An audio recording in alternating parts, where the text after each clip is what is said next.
Welcome to MyLife, Chassidus Applied, episode 315. We're in the beginning of the month of Tammuz, called by the Frierdiker Rebbe Chodesh HaGeula, the month of liberation. Because in this month, on the 12th and 13th of Tammuz, 93 years ago, in 1927, Tafresh Pei Zayin, the Frierdiker Rebbe was liberated from prison after all those false accusations of counter-revolutionary activity, which basically meant he was fighting to keep Judaism alive in the former Soviet Union. And he was liberated, and as the Frierdiker Rebbe wrote in a letter to the first anniversary of that liberation, in Tafresh Pei Ches, he wrote, Loi oisi bilvad goal HaKadosh Baruch Hu. Not I alone was redeemed and liberated on this day, but this is a geula for all Jewish people from all backgrounds, even someone who's b'shem Yisrael Yechuna, which means he doesn't identify as a Jew, he's just using just the name, even though fundamentally and at the essence he's Jewish, but he doesn't identify. Everybody was redeemed. And the Rebbe explains why it was such a central liberation. So we're coming to that week. Next Shabbos will be with Beis Tammuz, because the government was closed due to a holiday. So technically, the actual Geula happened on the 13th of Tammuz. So we celebrate Yud Beis, Yud Gimel. But for us, Tammuz also has another element to it. We're just coming from Gimmel Tammuz, the 3rd of Tammuz.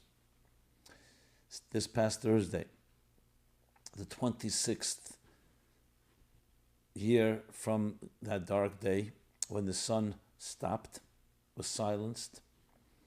And as I discussed last week in many of the programs that I did over these momentous days, that though the sun in some way is concealed, but it continues to shine in full glory, just not of a different part of the globe. Like when you see a sunset, the sun continues to shine. It's just a different part of the earth.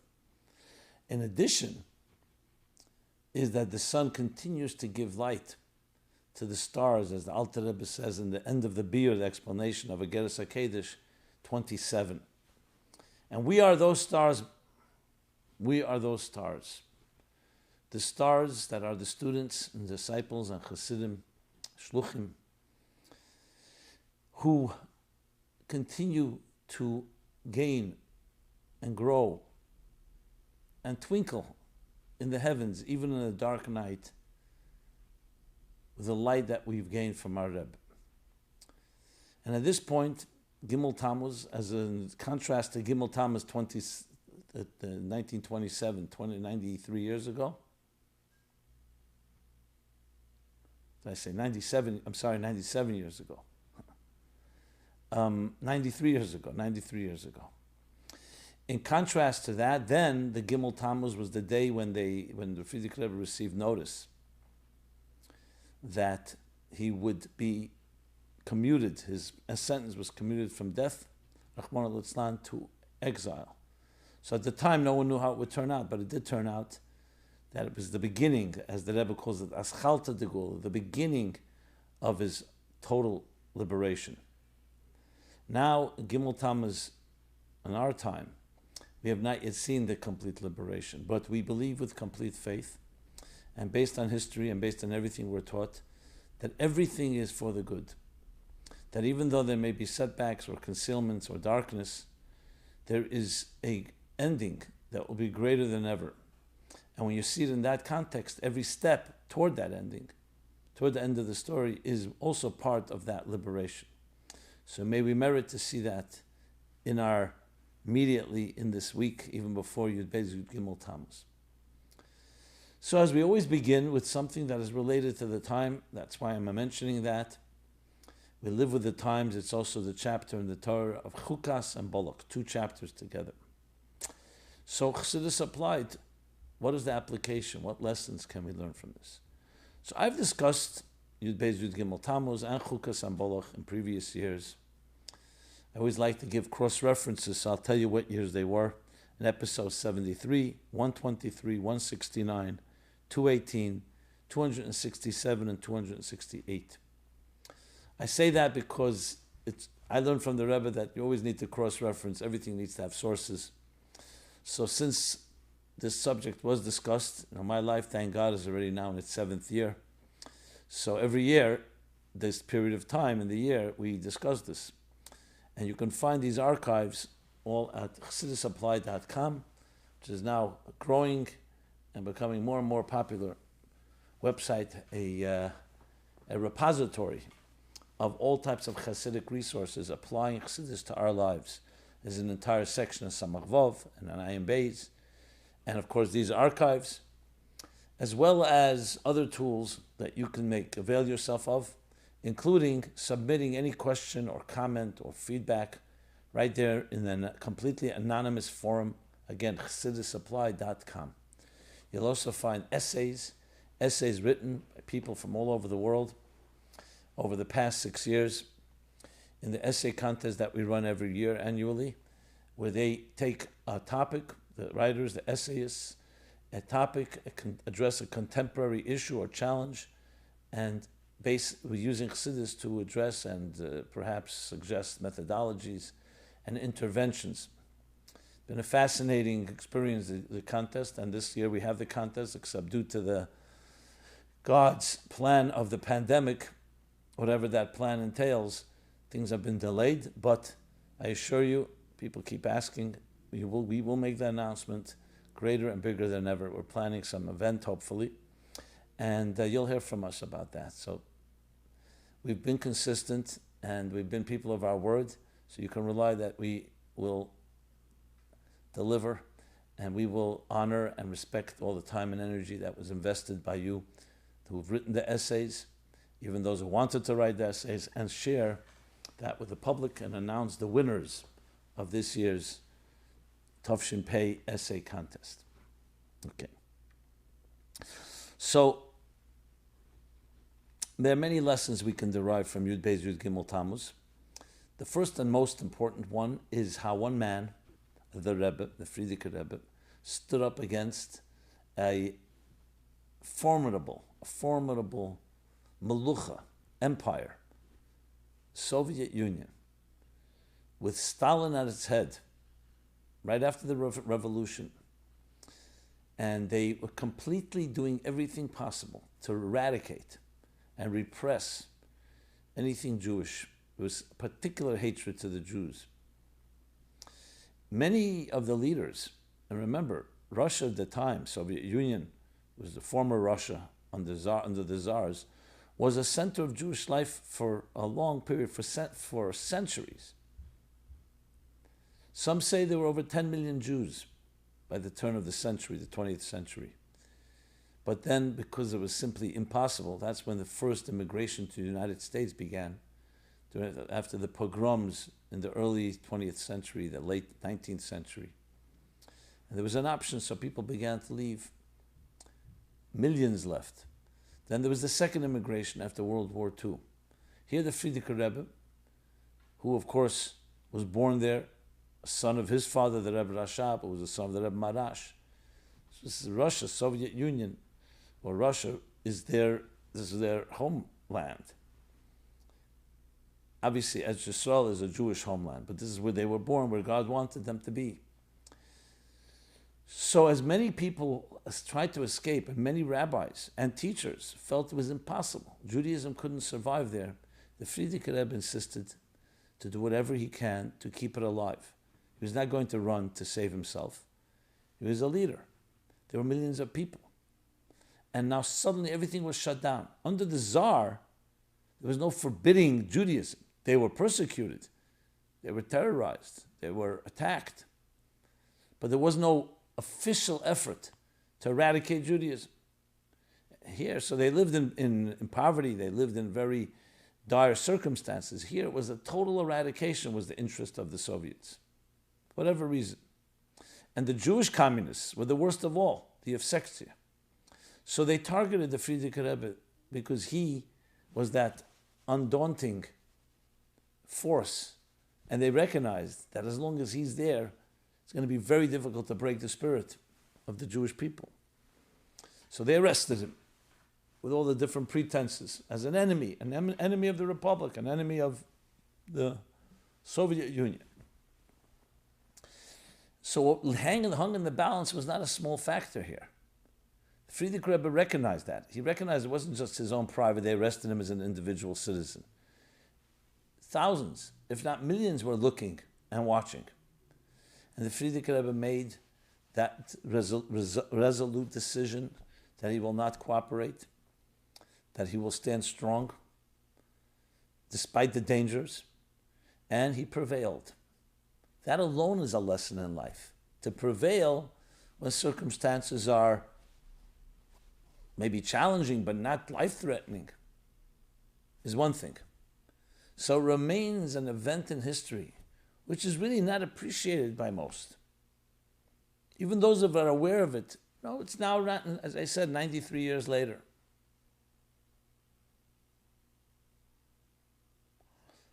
So we know the story and we relive it as much as we can. But when you really think of the magnitude, it's an unbelievable lesson in all times, especially in times of uncertainty and disruption like we're living through now, which can't be compared at all to that disruption, even though this has taken lives. But that type of unsettled situation requires that infinite power, that relentless power that comes from the amunah, the faith, and the fortitude, and the strength, and the resolve to forge ahead and to not give in even to that type of darkness. Of course, we've seen it also with the Rebbe Rashab, how he responded to the Soviets, the last Purim, Chaim Chayuse Baal Medain. So it's not a surprise, but the Friedrich Rebbe personified Mesidus Nefesh like no other, because he was faced with the harshest of all circumstances. Now, the Alter Rebbe was also arrested, and there was also a threat, and Tak Yutas Kislev becomes his great holiday. But it was a very different type of threat then. Here, it was in many ways far more life-threatening, and more importantly, it would affect the whole Jewish people because this was a war against Judaism. The pretense by the Alter Rebbe was that he was helping Turkey because Israel was under the Turkish rule at the time.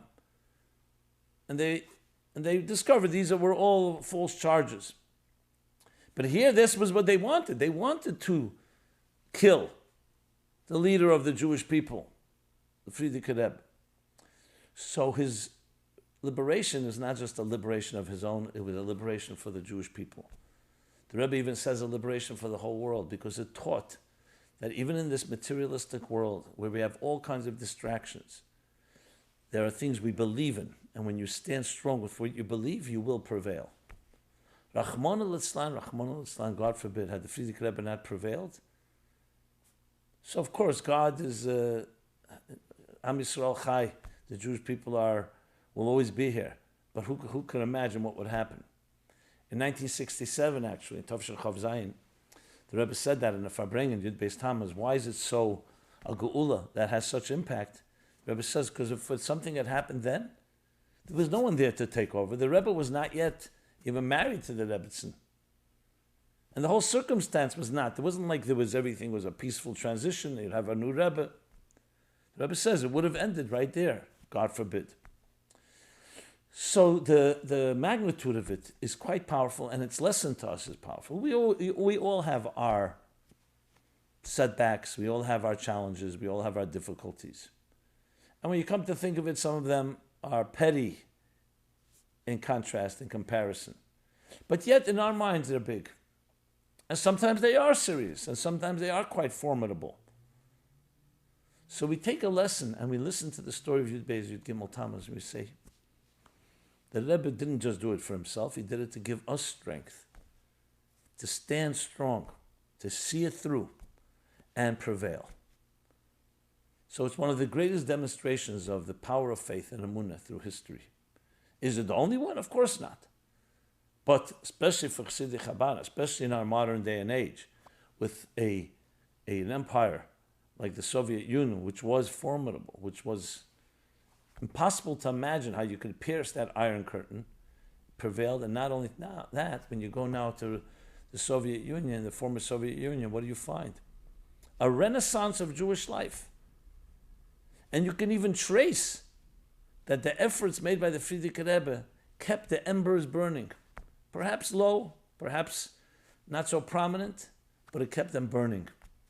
And the day came, in 1990, when the Soviet Union, the empire fell as that prison of the Jewish people, a prison for so many people, and bloodlessly, as the Rebbe emphasizes, no question, it was ultimately the ultimate victory that began in 1927. It took time. And there were plenty of sacrifices and plenty of dues were paid. The price was paid.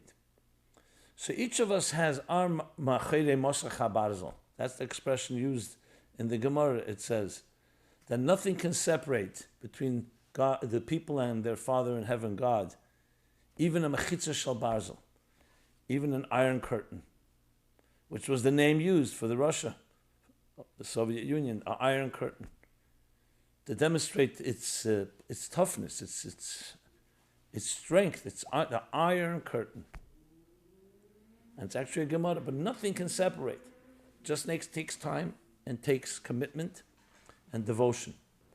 So that's one lesson, which is also, if you think about it, the lessons we learn from Chukas-Balak, which both parshas talk about that type of strength. Chukas, Chassidus explains, also comes from the word chekike, which means engraved. So even though chukim refers to one of the three different categories of mitzvahs, there's mishpatim, the rational laws, there's edus, the commemorative laws, and chukim are the super-rational, yet it's the super-rational that demonstrates something that the other two do not. Even though, as the Frierdiker Rebbe says, all mitzvahs have to be done with a super-rational commitment.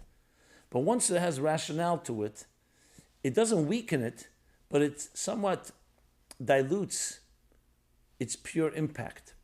And I don't mean that in a negative way. The point is that it should penetrate and it should be internalized in our minds.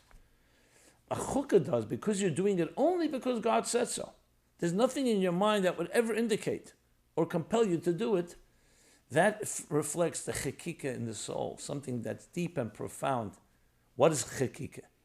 The difference in written words and letters, written letters and words, and engraved letters and words. Written letters is a parchment or piece of paper, and you take ink and you write it. So now they become united, but you can just they were once separate. You can separate them again. You can erase it. You can wear out.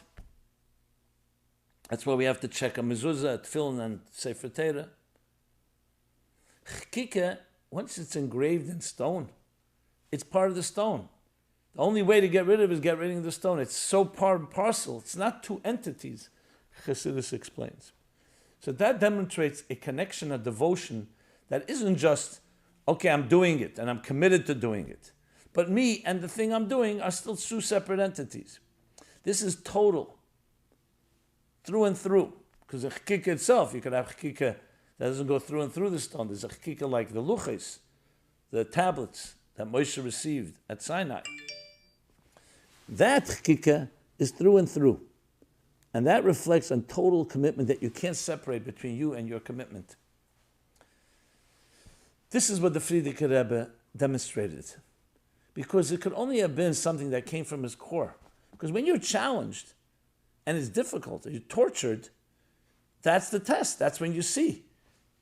If you're really not one with something, it'll be easier for you to give it up and say, you know what, I can't deal with this torture.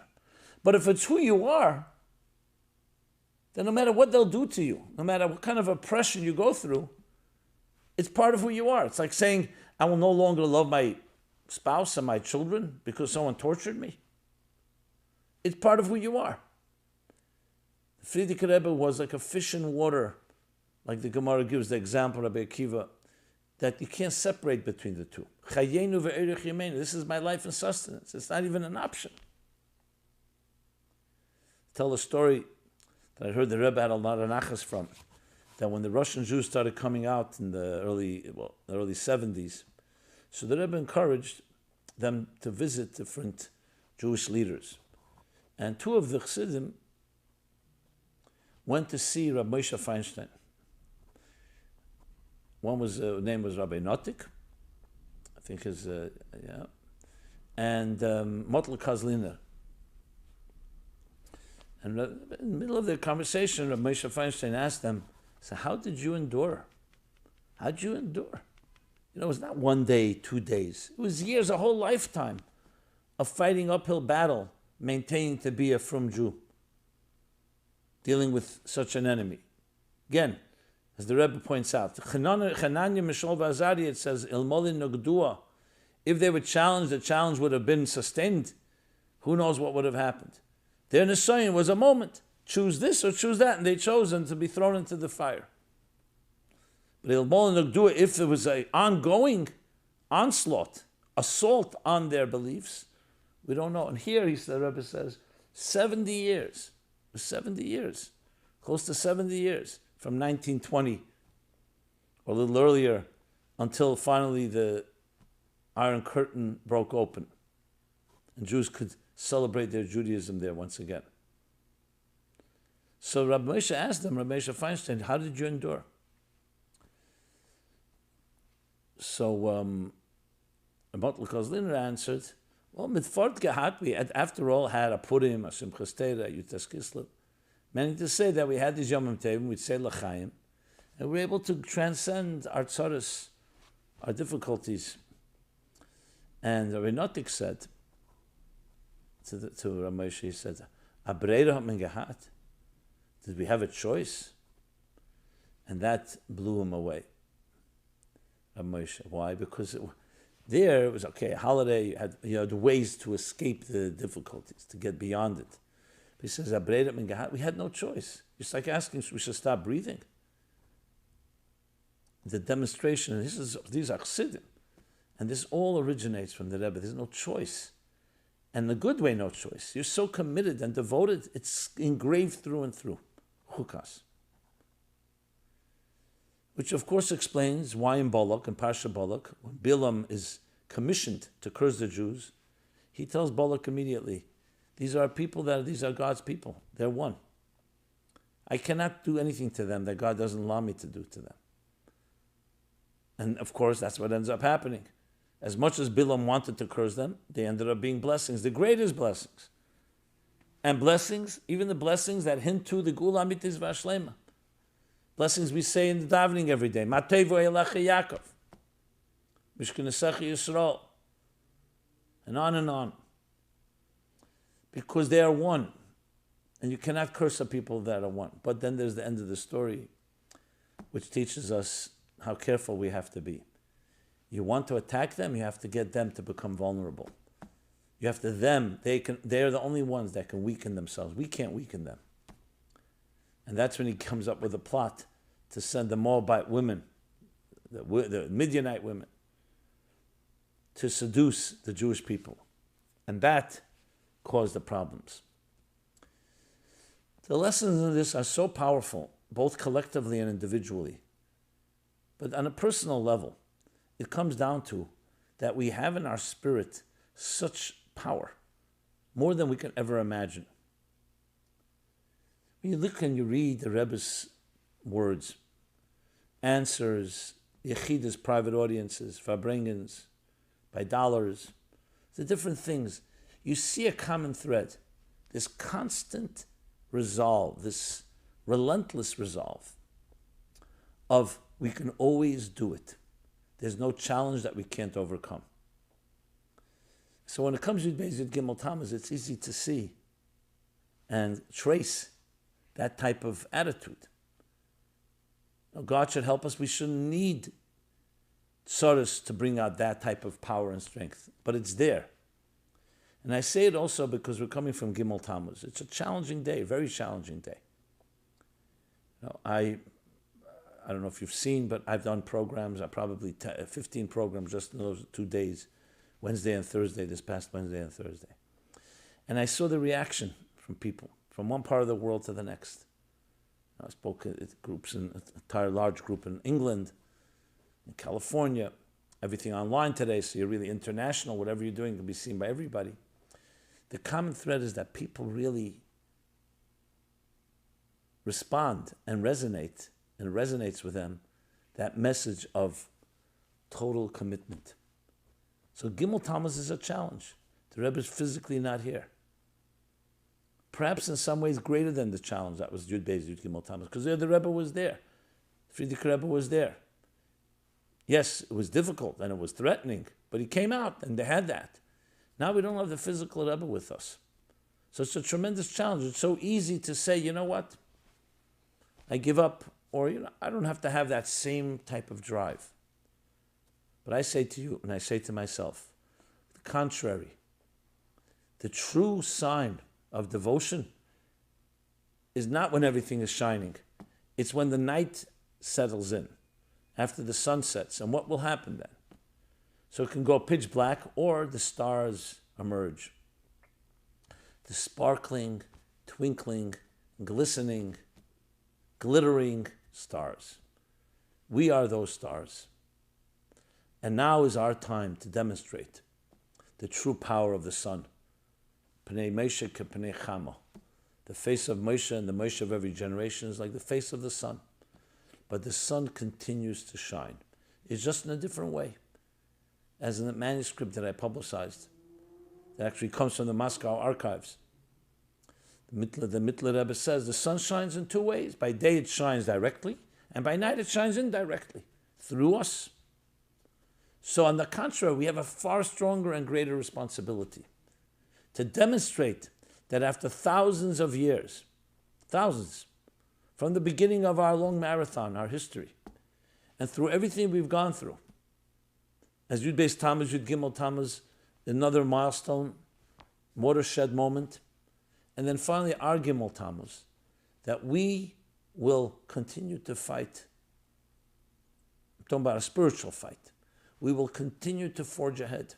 Vayuso, move forward, to do everything possible to live up to the legacy, directives, and teachings of the Rebbe, which really distill and channel all the teachings of all the Rabbeim, which in effect distill and channel all the teachings from the beginning of time, from Moshe Rabbeinu at Har Sinai, in an unbroken chain. Now some people will say, I don't have the strength, so hook up with others that do. Be involved, get yourself a project that you're involved in. Do something. Action. Action is the force that counters the lethargy of a status quo. An action breaks through. That's what we need to be looking to do. And with that, good segue to a few questions, starting with some Gimel Thomas follow-up. So he writes, is the best way to honor the Rebbe on Gimel Tammuz to make a positive hachlata teva, a positive good resolution, to increase in acts of goodness and kindness? Absolutely. Firstly, the Rebbe said those words to the CNN reporter who asked the Rebbe, what's your message for the world? And the Rebbe said exactly that. Mashiach is on his way, and we can speed up his coming through increased acts of goodness and kindness. Otherwise known tzedek v'yosher, virtue. This is a message for everybody. Is it the only way to honor? It's a great way, because it really includes all of Torah and mitzvahs. What does Hillel say? Which you dislike, don't do unto others. Basically, that all of Torah and mitzvahs is being kind, being gentle, being loving, being giving, being compassionate. Or in the words of the Rabbi Akiva, this is the fundamental principle of Torah, as the Alter Rebbe explains in chapter Lev, Lamed Beis, also pronounced as love, chapter on love, on loving another. That love is the essence of Kol HaTorah. That's why Hillel said that. Because love is transcendence. It's not about you alone. You transcend your physical body. And nafshe iker v'gufei tafel. Your spirit is primary. And your body and your material being is secondary. It's the vehicle. And when you do that, then the spirit transcends the bodies. The bodies are divided and separate. Everyone has me, me, me. That's how physical reality exists. Confined in time and space, two people can't occupy the same physical space and time. However, when I say time, of course, two people can live in the same time. But we're talking about in the parameters of time. They're very distinct, one time from the next. However, from the spirit point of view, it transcends that. And that's what the whole Torah comes to do. So goodness and kindness captures all of it. But obviously, more specifically, if you're talking about how to honor the Rebbe, is what it says, what his kashrus means.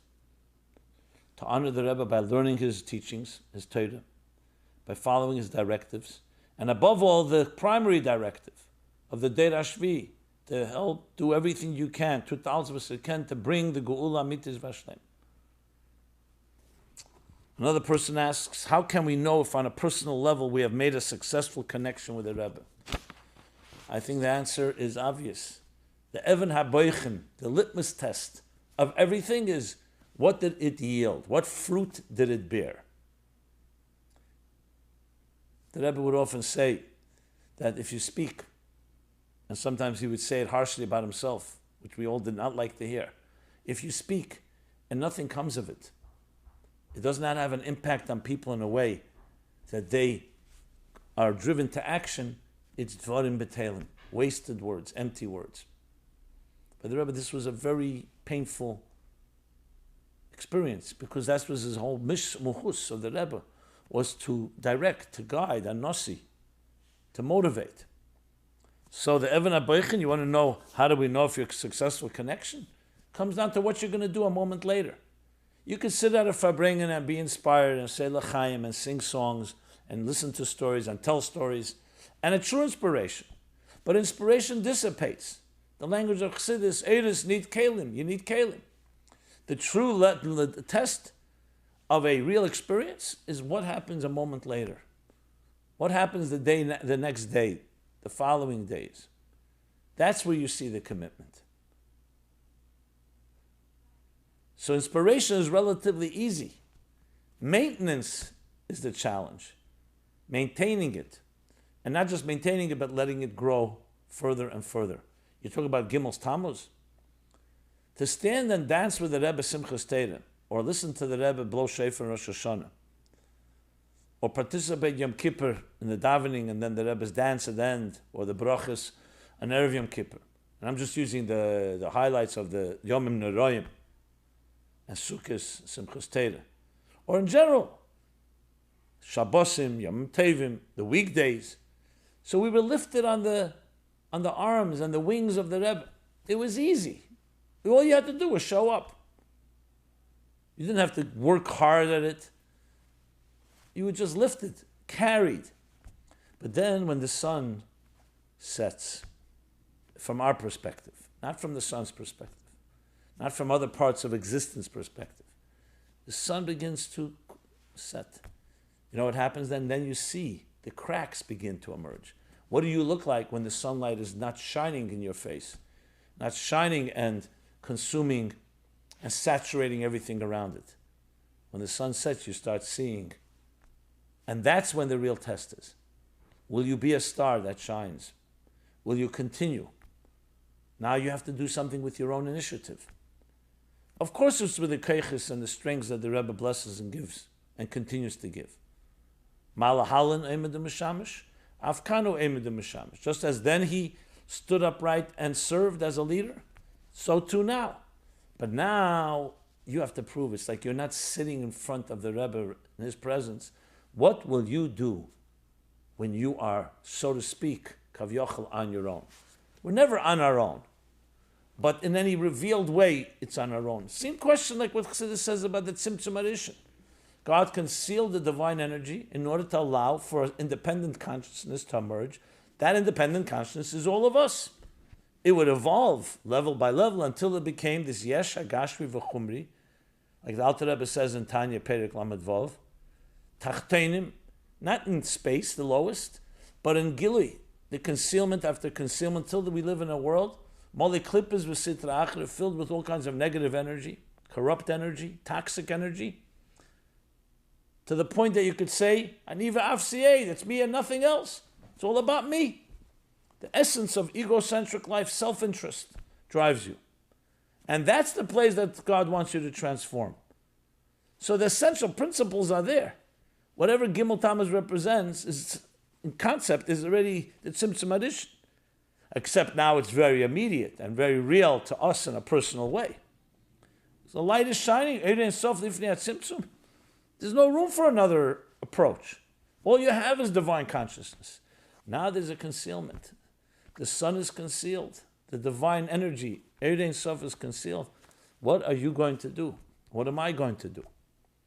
That is the challenge. And that's the litmus test of what connection means. Okay. Another question someone asked, can you please share your experience from Gimel Tammuz? I find that personal experience is a lot more effective than philosophical discussions. Please share your personal experience and how you felt if you're up to it. No one ever asked me whether I'm up to it. We do what we have to do, whether you're up to it or not. We don't have time to spend figuring out our moods. And this is completely unique to me. What I'm going to say now is not about anybody else. And I'm not even advocating that you have to take my approach. You ask personal, I'll tell you personal. As painful and as sad as Gimel Thomas was, continues to be. You love the Rebbe. He's not here physically. You can't see him with your physical eyes. All that came with that living Mayan HaMizgaber, that immortal energy that was ceaseless, relentless, Farbrengens, and everything about the Rebbe. So that's sad. However, on a personal note, I had my Gimel Tammuz moment when I was a younger man, a Bacher in Yeshiva, 1977. The Rebbe had the heart attack on Shmini Atzeres night. So I was a 21-year-old guy then. My heyday, so to speak. I hope it's still my heyday, but my heyday as a Bacher in Yeshiva, those years where you have nothing but the Rebbe, Chassidus, Torah. And that was a very frightening moment for all of us. The Rebbe had a serious, they called it a killer heart attack. It wasn't a small matter, those that were aware. And even though this was not spoken openly, but I, in my own Chatose Ani Maskir, I acknowledge my iniquities. So as a thinking person and as a natural skeptic, I said to myself, though I couldn't speak about it with anyone, what will happen here? Here people are giving their entire lives, committed to the Rebbe, shluchim, people doing whatever work they're doing. And of course I still thought about myself. I was already getting involved then in the sichos, in Chazara. I was working in Sefer Lekutim, Tzemach Tzedek encyclopedia that the Rebbe initiated just a year before. Actually, 1 second. Yes, a year before this was Lamed Ches, Lamed Zayin, Nittel, right, Chanukah time. So, and it wasn't a personal, selfish, what's going to be with me. I was just thinking, and I trusted the Rebbe as a person who would never forsake, God forbid, his flock. And then Hashgacha Pratis led me to the story of Shmuel Munkes. Shmuel Munkes, now we have more details, was of course the Alter Rebbe's chassid. They came to arrest the Alter Rebbe. This is the full story, how it's written up in the Rishimis. And Shmuel Munkes, they came to arrest the Alter Rebbe. It was the middle of the night. Alter Rebbe had a hiding place where he would hide in case somebody was coming, and he hid. The soldiers came in, they started looking around, they were rowdy. They asked the Rebbetzin, the Alter Rebbe's Rebbetzin, where is it? She says she doesn't know. They slapped her, the Rishima says they knocked out a tooth. Then they left. The Alter Rebbe comes out of his hiding place, and what do you know, a little while later, there's a knock on the window. Shmuel Munkes. Now the Alter Rebbe didn't know that, and the Rebbetzin, they got frightened again. They look through the window, they see it's Shmuel Munkes. He comes and the Alter Rebbe says to him, you also come at night? Which means you're also like frightening us. You know, who comes at night? Mazikim come at night. The destructive forces dominate the night. The vampires. I'm just adding my own. So he said, I didn't know that by the Rebbe there's night. Which itself. And interesting, Shmuel Munkes in general seemed to be a nachtfegel, a night person. All the stories are at night. When he first came to the Alter Rebbe, it was at night. And here too. Then the Alter Rebbe asks him, what do you suggest? Should I cooperate and allow myself to get arrested? And he said the famous words, and then those changed my entire life. You want a personal experience? I'm sharing it. He said, Memonavshach, either or. Bist a Rebbe, if you're a Rebbe, so schatten. Nothing will affect you. Nothing's going to take away from you, even if you get arrested. What are you afraid of? And if you're not a Rebbe, so this is taken out from the Rishima, but I'll say it just for the effect. You deserve a bullet in your head, a koilen kop, for zunehmen. The Tainuk von Elam Hazer von Azefel Menschen, auch Chassidim, Eden. You deserve a bullet to your head for taking away the pleasure from so many people. Now, how a Chassid can say this to Rebbe is another discussion. But maybe because the gravity of the issue. You're a Rebbe. Shmuel Mukas had no doubt he's a Rebbe. He was telling the Alter Rebbe, let's call a spade a spade. This is reality, my friend. This struck me because then, as a 21-year-old young man, I said to myself, time to grow up. If the Rebbe means what he means to you, it's nitzchi, it's eternal. It makes no difference how God's plan works out. It may not always work out the way you understand it. You're only here when the party is going. And when it's a little darker and things are not exactly like the heart attack, you don't know what's going to be tomorrow or the next day. If you're in, you're in. Are you in this army? Are you in this cause or you're not in? So I said to myself. And if you don't believe in it, or as soon as things are getting a little difficult, you're out, that alone tells you what kind of commitment you have. Make a decision. And I did. And I never looked back. So when Gimel Thomas happened, I had that, if you want to call it, moment of crisis. Crisis of faith. I don't know if that's the right word. But moment of crisis, moment of question. So the pain was still there, the loss was there. But the philosophical and the ideological and the psychological, I'm in. MS is MS. Of course we all would have preferred no Gimmel Tammuz. Of course we would have preferred not one moment of even any distance or darkness or concealment. But you know what? We don't run the show. If anybody had to remind her, we got a rude one in the last few months. God runs the show. It's his choreography. I don't even attempt to try to understand it. It's a waste of time to try to understand it. Yeah, here and there you may understand a few things. But the real mystery of existence, why Nesava Kodesh Baruch Hu Liyishlei Dira B'Tachtenim, the Alter Rebbe already took care of that question. He said, Afatay v'nishtok kash. That's it. You can't ask a question on a taiva. You can't ask a question on a God that created questions and answers and created the laws of logic and the laws of the rational mind and so on. It's like asking a question. He created the logic. So you're going to ask a question on something, why did he create logic? You don't have an answer to that. So once you're at peace with that, that's the mystery. The question now is, are you in or you're not in? I don't want to say the second option, but I'm saying it like Shmuel Munkar said. So of course there's so many emotions to share of that fateful day 26 years ago. And I would even add Chav Zayin Adar was 2.5 years before that, a little less than 2.5 years before that, the stroke, which was the beginning, unfortunately, of what would come. And for me personally, my whole life was writing Farbrengens, was being a chayzer and a maniach. That's what I did. So besides all the other problems, I also was out of a job. Not that it was exactly a high-paying job, but it was my life. It was better than a high-paying job.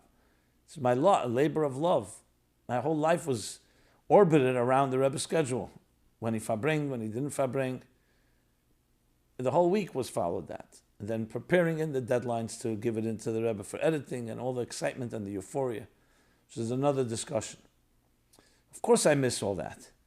It's hard to describe the high, the transcendence of a self that's completely dedicated to something of that quality. But as an adult, which I made already that decision when I became 21, I'm in. This is not about whether it's always comfortable the way we like it. is on the contrary. If you believe in it and you're so much part of it, now is the time that you need to shine.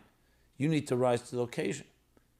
Not because of an ego trip, but because if you really believe in that cause, and now, what happens now? When the light is not shining, the cause stops? It doesn't stop. On the contrary, we are now more accountable and more responsible than ever before. I can go on, as you can imagine, for hours on this. But I made an exception, even though Chassidus Applied is not really getting into my personal experiences, though everything is, at the end of the day, personal. Whether I say it's me or not, but you say what you are experiencing. So I shared in the spirit of Gimel Tammuz and coming Yud Beis Yud Gimel Tammuz. At the end of the day, applied Chassidus, my friends, is applying it to yourself. It's not just a nice concept. You're applying it to life, a nice psychological application. It's about you and I taking a real challenge we have, and we all have challenges, God knows, and taking Chassidus, taking what the Rebbeim and the Rebbe taught us, and using it to actually help improve, provide clarity, provide direction, guidance, strength, hope, to help actualize yours and mine great, unbelievable potential in fulfilling our calling and mission in this world, especially the mission of the Deir HaShvi, to reveal the echad of Alufa Shalelam in the Geula and turn Geula into Geula. Okay. With that, let us go to some other topics. Tearing down statues. Okay. Ay, man alive. If it wasn't so sad, it would be such a comedy what's going on in the world now. I mean, first we had this pandemic and it's still not over now. There's who knows what's going on. The COVID-19, and then came the racial and the social unrest. I mean, okay. And yes, they're tearing down statues. So here's the question. Nowadays, there are arguments about whether or not to tear down statues. What this person is referring to, if you don't know, maybe Tovei Lecha Brocha, as the Rebbe would say. But in this whole unrest, now looking for symbols of oppression. So whether it's different war heroes or political leaders, so there are statues all across the country. The United States of America has full statues of George Washington, Abraham Lincoln, and of the generals that fought the battles and different stories. So some feel these statues, some of them, are symbols of an old age where there was institutionalized oppression that they now need to be removed. So that's itself a discussion. Now we all understand that's not meant to be, the rule of law is not in the hands of the mob, of the law is handled in a court of law. It's a political process. You have an issue, bring it up. So that's a given. That's not what I'm going to discuss. This person asks, didn't Avraham Avinu destroy many statues, some of which might have been owned by his father? Also, is it against halacha to make a statue, even of a noble person, and not for purposes of idolatry, because we are forbidden to make a graven image? Okay, everything's ashgacha pratis since this is happening. And as you know, I don't censor people, ask questions. Let's address it.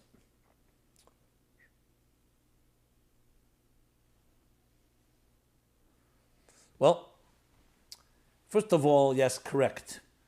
We don't make statues. That's why you don't find that the Jews ever made, even art was limited, especially of human beings, for the different halachic reasons and, of course, philosophical reasons. There's one God, we don't make graven images, especially of the images of human beings. The exceptions you find, where you find different like images of the Pnei HaMerkava and Pareches, that's been explained in different places, not for here. But I don't see any connection to what's going on in the United States. The fact that, yes, we don't make images. You don't find the Jews ever made an image of a human being, not Moshe Rabbeinu, not Shlomo HaMelech, not David HaMelech, and so on. The fact that the secular culture of this country, this is part of the culture of this time, is they make statues. It's nothing to do with Yiddishkeit. Jews would not make statues. But it has nothing to do with the issues at hand. The reason these statues are being defiled or pulled down is not because of idolatry. If that was the reason, that we're here to fight all forms of idolatry, then take down all statues. And you're correct to say these statues would not be called an idol. Al pi halacha, if you have a statue of Abraham Lincoln or George Washington or someone else, it's not called an idol. It's called an idol if you worship it. So we still don't make statues, but that doesn't mean every statue on earth is an idol. Regardless, that's not the reason, not because they've got a problem with idolatry. Frankly, if it was all about God, we wouldn't have all these issues in the first place, that every human being is created in the divine image. That's what we should be embracing. Besides the political elements of it, I don't see any relation. Avram Avinu destroying idols was a completely ideological and spiritual and religious action. What was it? He recognized this whole pagan world in which he lived, including his father as an idol manufacturer, is a bunch of nonsense. So he destroyed idols because to him it was a violation. It was a defilement of everything that what God means, with all the stories involved in it. So I wouldn't even make a comparison. It's not even connected to that. I wouldn't even one drop of connection that someone who defiles or pulls down an idol is like Avram Avinu. No way. It's not connected to it. But since you brought up the question, I'm just making the distinctions. Today it's political, and as I said, there's a legal process for this. Since when do you do whatever you want? Everybody's going to go and just pull down and put up any statue they like. That's the new way of doing things. So that I hope covers this question. Yeah. Fireworks. That's next. Fireworks.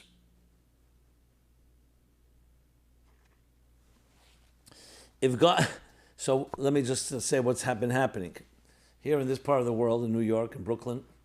So part of the unrest in the streets, which was first started with looting and violent protests, yes, some peaceful protests as well, after the killing and murder of George Floyd in Minneapolis. So then began a new thing, a new klala, a new parsha. That midnight or sometime in the night, fireworks began to explode. First we thought it was bombs. Then we realized fireworks through the night, disturbing, disrupting, waking up children. Just like I felt like a downtown Beirut, night after night after night. My feeling was being violated, like a lawlessness, a hefkedus. Everybody can do whatever they want. You make a simcha and you sing light at night. Neighbors will call the police and they'll tell you to quiet down. Here, nobody was responding. Finally, a few people from the community, they drove up to Gracie Mansion in a peaceful way, lined up cars and minivans and so on, began to honk all together, and the siren and alarms went off. We can't sleep, you can't sleep. An interesting approach, and actually that did wake them up and realize what the issue was, so it's quieted down. Just sharing that. To me, the whole thing is what's going on here. It's like what the vigilantes have taken control of the streets. But in the spirit, people have written, and as I can share with you, we get letters every day, multitude of them. I try to read them all. Some of them, to be honest, I can't even read because they're either completely off the wall. But some are addressing issues. So here's another one. If God can split the Red Sea, can he also make a miracle and stop the loud fireworks keeping us awake at night? That's what one person wrote. I mean, this was clearly written in frustration, but when this was written, the fireworks were still going uncontrolled. Now it's been controlled. Well, God doesn't split the sea every day. So let's answer on a more serious note. He splits the sea when he wants to split it, and for a certain reason, it happened once in history. In this situation, the best way that God works is through us, either through legal action or through going to the police or doing what was done to stop it. So that'd be my quick response to that. I understand when you're in the middle of the night and these fireworks are going off and you don't feel anybody's accountable and there's no law and order, there's no rule of law, you start saying, okay, where's God? But usually the way to do this is mamata lamayla, through our human efforts. When Mashiach comes, will there be loud, joyous celebrations in the street with music and dancing? Will our celebration be louder than the obnoxious fireworks over Crown Heights this week? Well, it's good to hear that some people are learning when they hear the fireworks right away thinking about Mashiach. If this is what Le'umazeh, the negative energy, is doing, this making all this obnoxious sounds, which I agree it's obnoxious, so then will Mashiach also lead to celebrations in the street? The answer is absolutely. but it won't be offending anyone and won't be disrupting anyone. Everyone will be part of the celebration. A world that's finally achieved and come to fruition, brought to fruition the purpose of existence. A world lo yer sham lo rav, lo melchama, no famine and no war, lo kina v'lo sachrus, no exploitation, no unhealthy corruption. Of course, everyone will celebrate. Ozimol eschek pine, and all the different expressions.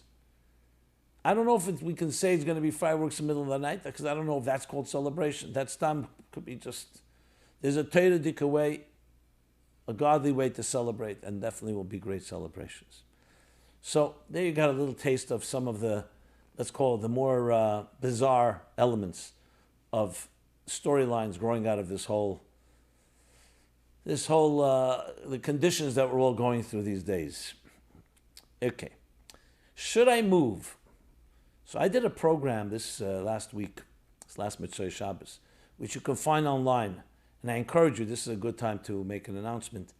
We have now completely upgraded our calendar of events. You can see the current events, upcoming events. These are programs that are mostly online, obviously. Programs covering the entire spectrum of issues for all types of audience, men, women, and children, personal issues, psychological issues, religious issues, Torah issues. So you can find, you go to meaningfullife.com, it's right there on the home page. But we also have meaningfullife.com/calendar. And you can see the whole series of programs. We've also created a special page on Chassidus Applied /Gimel Tammuz, all the Gimel Thomas related events. So one of them was, should I move?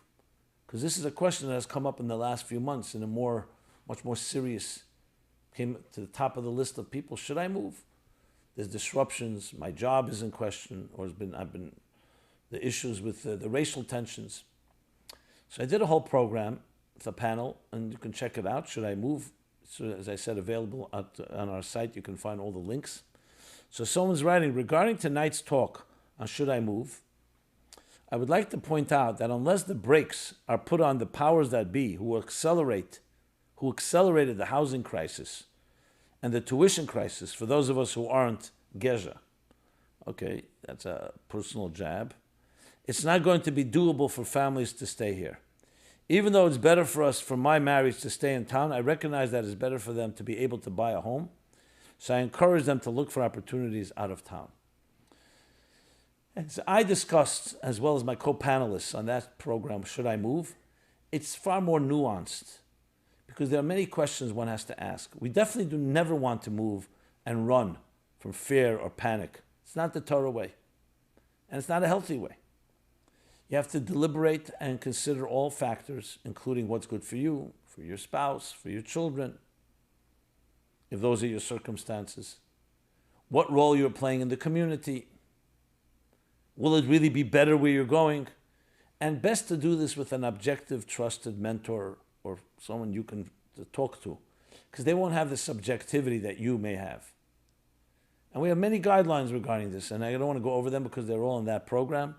And yes, one of the factors is, unfortunately, financial,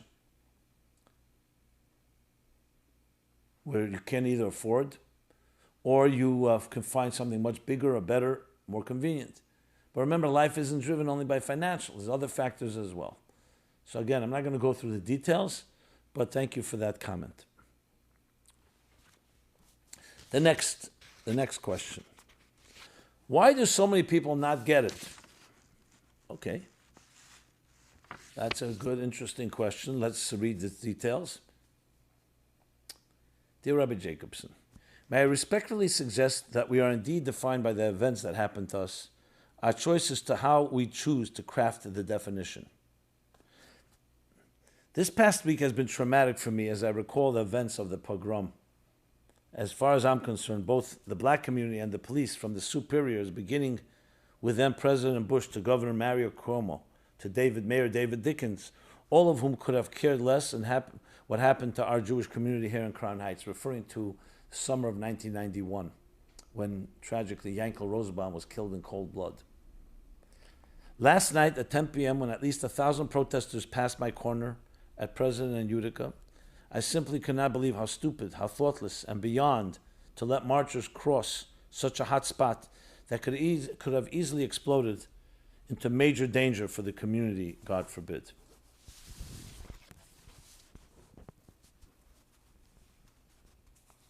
And thank God it did not. But still, yes, I agree with you that one thing we can do is speak, if not shout out loud, the necessity of Sheva Mitzvahs, which is the necessity for the civil laws of civilization, foundational laws that God gave the human race. I can't even begin to imagine what would be without Shetrim and Shemrim. Those are police and the law, judges and law enforcers. Also deeply disturbing to me is that our Crown Heights Women for the Safety and Integrity of Israel articles, which have been published on Arut Sheva, and we've been given a blog spot on the Times of Israel, are not even beginning to being acknowledged. Yet today somehow they found a spot for Jews in the neighborhood organizing a protest with BLM. Like seriously, Eretz Yisrael b'sakana is in danger from the deal of the century. But rather than to promulgate the Rebbe's directives, they are being stifled. Very troubling, best. So it speaks for itself. I don't need to review it. I agree with many of the points. But we cannot be frustrated. We have to be part of the solution, which includes offering clarity, talking about what we're talking about here. What is the right position? Getting people focused on what's important, what's a priority, what's secondary. Not being distracted by the moment or by our own whims or the political winds blowing or other forms of peer and social pressure. Why some people don't get it? There's an expression in Chassidus is brought, a kop kemen nicht arufstal. You can't put a head on somebody. That doesn't just mean a physical head. It means you can't implant a brain if someone doesn't have a brain. Now everybody has a brain, but some people just don't get something. It could be either they've been blinded, or they don't understand the sophistication of it and are shallow and superficial, or they've been brainwashed. So you have to have seichel, and you have to talk to people with seichel, and you have to be open and ready to find something that maybe you did not understand, and ready to say, I didn't understand this, I made a mistake. And I need clarity, to have the humility to be able to explore and evaluate and see. Maybe you have it wrong. If a person cannot do that, everyone, is a problem. Because you may be right at many times. A broken clock is also correct twice a day. But the key human trait of an intelligent, open mind is that you review. I hear an opinion, and I see it challenges my previous notion, and I allow myself to explore. No one's telling you come to a conclusion, but at least be open to it. What we find today a lot is this almost like these rigid positions. This is it. I am right, you're absolutely wrong. If you're not with me, you're against me. And that's it. Case closed. No conversation, no discussion. It's hard to imagine intelligent people can be that way. But that's when things get politicized. Things become almost entertainment. And we get addicted to the different media channels we watch. We buy into every story. Maybe it happened on campus or in our earlier years. We hear certain ideas. We think these are it. That's God speaking. When in fact the whole thing could be a complete fabrication. This whole political polarization is based on this type of amaratzis, of ignorance. And again, we're not talking about being who's right and wrong, just being open to hear without having to dismiss and personalize and character assassinate anyone that doesn't agree with you. It's completely not the intelligent approach, not what intelligent people do.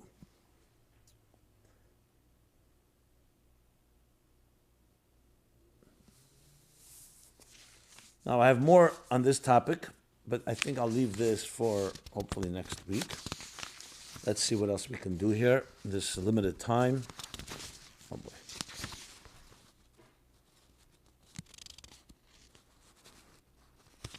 Yeah, since quarantine is somewhat over to some extent, but it's still an issue, let me just do, maybe this may be one of the, hopefully the final topic, final time we speak about it for now and forever. Singles in quarantine. So someone asked, I have one comment and one question. This was clearly written a little earlier than we are now because things are opening up, but then things are closing. It's lebedik and freilich, as they say.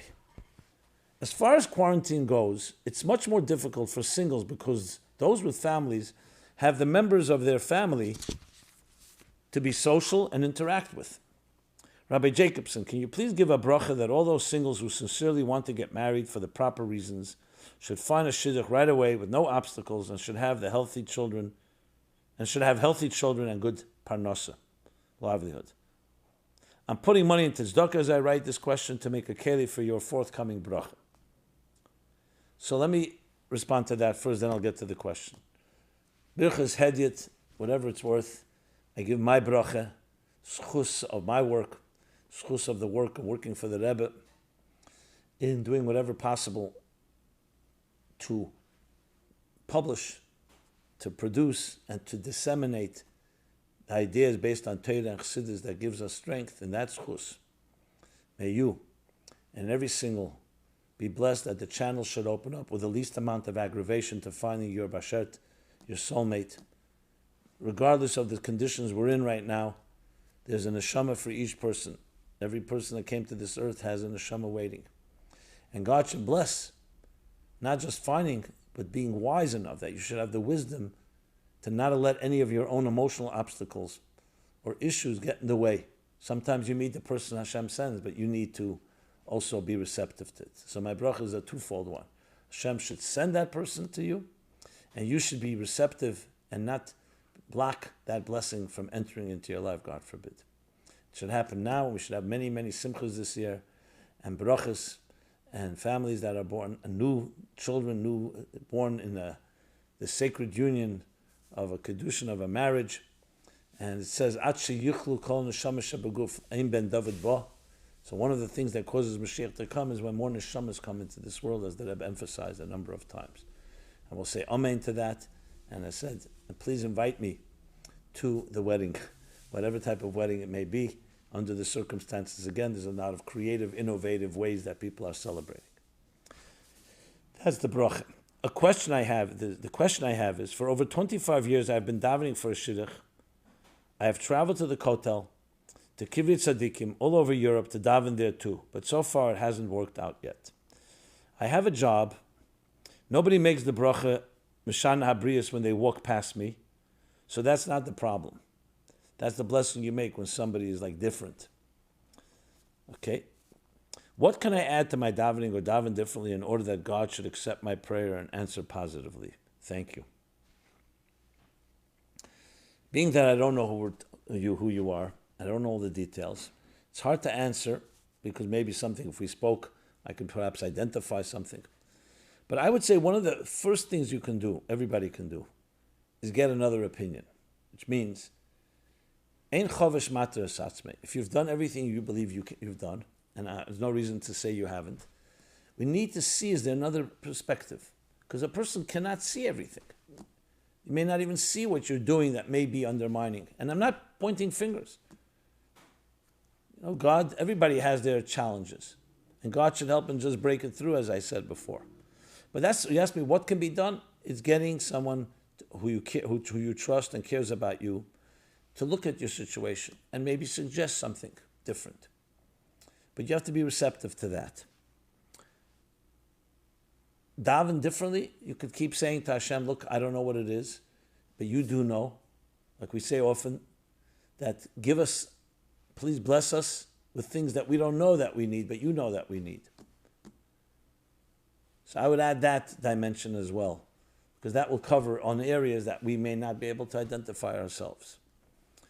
And I believe you doing those things and continuing and not giving up, being persistent, Hashem, your guide to Mitzvah, will ultimately bless you to find that neshama, that soulmate that's there for you. And you should do everything possible to make sure that you're a keli for that. Okay, with that we will conclude. It's a good note. A bracha for shidduchim for everybody. And so this has been MyLife Chassidus Applied, episode 315. Everyone should have a very geula month, true geula month as we go toward Yud Beis Tammuz coming Shabbos, Chukas-Balak, the parshas that talk about geula, and applying it to our lives in a personal way. The Rebbe should invoke and beseech God, say enough is enough, have rachmanis on our children, on the people, on all the Jews and all the people in the world, and bring the geula amitis v'ashlema. That should happen mamish b'karev mamish these days, even before the Chag HaGeula of Yud Beis Yud Gimel Thomas. We're here every Sunday, 8 to 9 p.m. It's an honor, a true honor, a distinct honor to interact in this way. Please send your questions, your comments, your feedback. It's necessary. That's what we thrive on. And of course, great honor would be as well if you want to dedicate a program or a series of programs to a loved one, an anniversary, a birthday, or a yahrzeit lahavdil. It's an excellent opportunity to do so. So simply go to ChassidusApplied.com/donate or sponsor, and please sponsor a program and help us continue developing and producing and further expanding all these programs until Yafutza Meinesecha Chutza, the dissemination of the well springs of Chassidus, Chutza, to the outskirts, to the farthest outskirts, which Mashiach said, when you do that, that's when Mashiach will come. Osimar Damalka Mashiach. Be well and be blessed. This program is brought to you by MyLife, Chassidus Applied. Please help us continue our programs. Make even a small contribution at ChassidusApplied.com/donate.